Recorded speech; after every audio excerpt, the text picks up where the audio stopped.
Hey there, I am really struggling right now, financially mainly. I am desperate and I'm struggling, and I want to tell you a story time about this side of my life because I usually post videos about my weight and about health, but I haven't shared with you this other aspect of my life.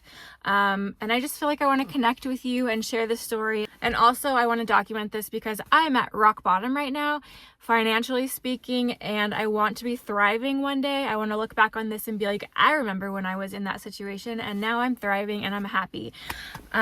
So this is that video. I am going to get really personal. I am going to share with you how bad it is right now, and hopefully in a year I'll be able to look back and say I have come a long way. So let me tell you a story.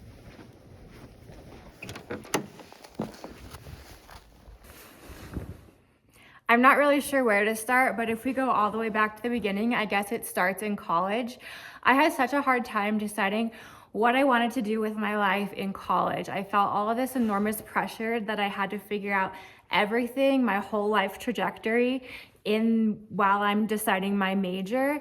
By the way, this is not how to treat college. If you're in college right now, you do not have to plan the rest of your life. Your major is actually not that important unless you know exactly what you want to do.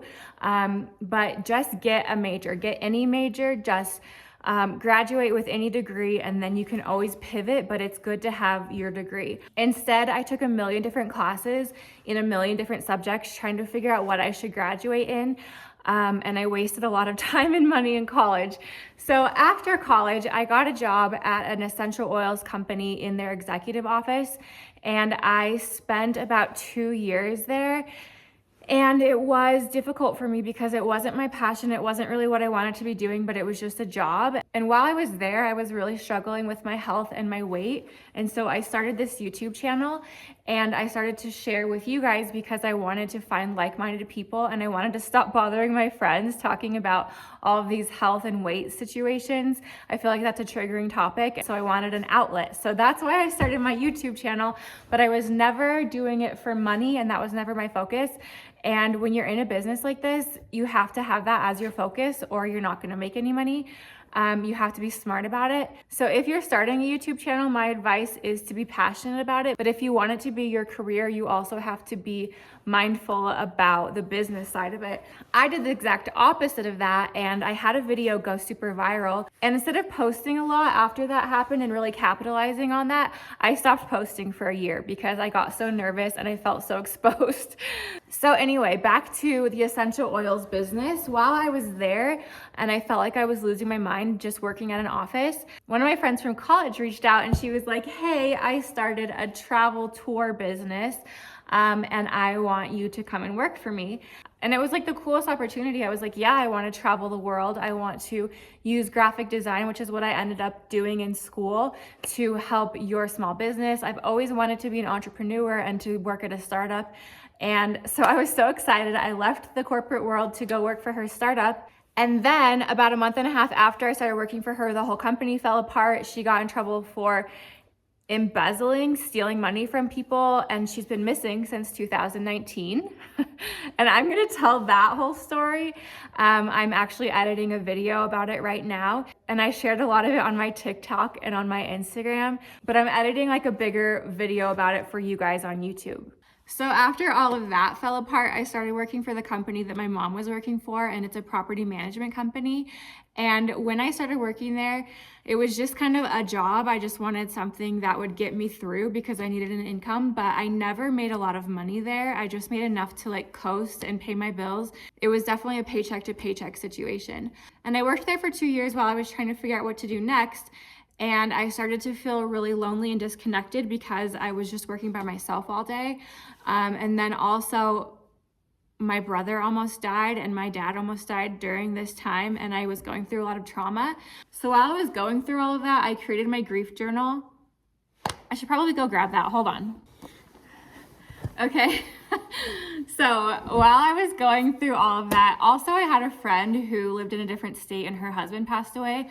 And I was really caught up in these 3 different tragic events that were really affecting my life. If you've gone through something like that, you really realize how small and focused your life gets. You really hone in on what's important. So during this time, I created my grief journal, and I've told you guys about that before. And I spent a couple months creating this, got it up on Amazon to sell, and then I basically haven't sold any of them because I'm an ideas person, not a follow-through person, not a marketing person. So anyway, created this. The other thing I did at this time, I told you my friend's husband passed away and she was over 3,000 miles away. And all I wanted to do was go and give her a hug. And I couldn't, obviously. This was actually during COVID as well. If it wasn't during COVID, I would have flown to go and be with her. And I was looking for something that I could send her that would feel like a physical hug. And I didn't know where to look. And so I actually created these sweatshirts. They say resilient embroidered on them. They're all size extra large because I wanted it to just be like a great big hug to envelop you when you wore them, and to know that someone is thinking about you and knows your struggle and knows you and is there for you. And I created these, and then of course I didn't sell any because I'm horrible at selling and marketing. So now I have about 200 sweatshirts just chilling. So anyway, back to the story. I am working for, where are we? I am still working for this property management company. I'm starting these side quests, side businesses, but I have no business being a business owner because apparently I have no follow through, but I've created all these different products. So anyway, I get to the point where I can't handle the isolation of this job anymore, and I start looking for another job. And I end up getting hired to work for this guy who has a ton of money in town.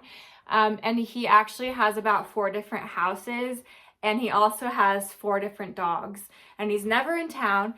So he hires me full time to watch his 4 dogs, and also to like manage his house. And so this isn't really the ideal job because I'm more socially isolated than ever. I just spend a bunch of time with dogs, but he does offer me benefits and health insurance and way more money than I was making before. Still not a super good wage, but enough that I'm able to put money into savings every month. And so I start working for him. After about a year of working for him, I start to feel really creatively stifled. And so that is when I start making my coloring book. And this took me about 4 months to create, which is available on Amazon. This I have sold some copies, most of them to my really supportive family and friends who I love. But that is the next venture that I spent all of my time doing. So that brings me to the part of the story where I got fired from my job because the guy that I was working for got a girlfriend and started being in town a lot more and didn't need me to work for him. So I worked for him for almost 2 years.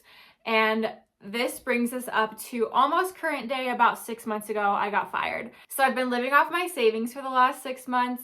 I moved back in with my parents because I don't have a job, and also because there's some stuff going on with them where I want to be there for them. We've also been traveling a lot. I've been on a couple of vacations, and now it's getting down to the wire where I'm like, oh shoot, I don't have any money. So I need to either get a real job, which I've been putting off because I really want to be an entrepreneur. I want one of my businesses to work, but I can't stay focused. I used to listen to this podcast called Entrepreneurs on Fire like 10 years ago, and his main thing was that you have to pick one thing and focus on it until it finds success. You can't, as an entrepreneur, have all these different side quests going on, which is what I do. FOC. Yeah, he had this acronym, focus, follow one course until success. And that is what I am so bad at. This is a cautionary tale. So anyway, I've got my YouTube, my TikTok, my Instagram, my coloring book, my grief journal, the sweatshirts that I never sold, which I probably should try to sell still.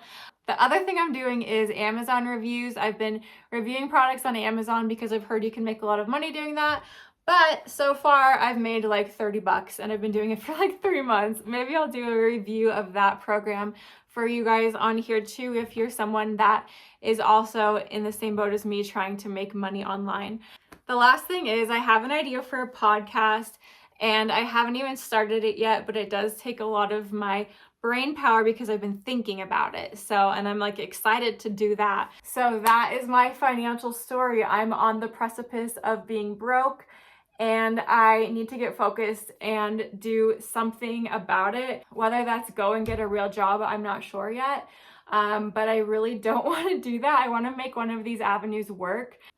So anyway, in an effort to be consistent on YouTube this year, I wanted to just share what I'm going through right now and perhaps bring you guys along the journey because maybe this is something that you're dealing with too. I know a lot of people my age are kind of reanalyzing what they've chosen to do with their life. I'm in my 30s. A lot of people are like, oh, I want to have kids and I don't want to have a corporate job. And they're trying to transition into something that they can do from home. And so maybe you're in a similar situation. Let me know in the comments below if you relate to any of this because I'm feeling alone, but I'm also feeling like maybe I'm not the only one. And we'll see, I guess. We'll see what happens. Hopefully 2025 is the year that we get focused and we have success, even though so far it's feeling a little hopeless. Okay, bye.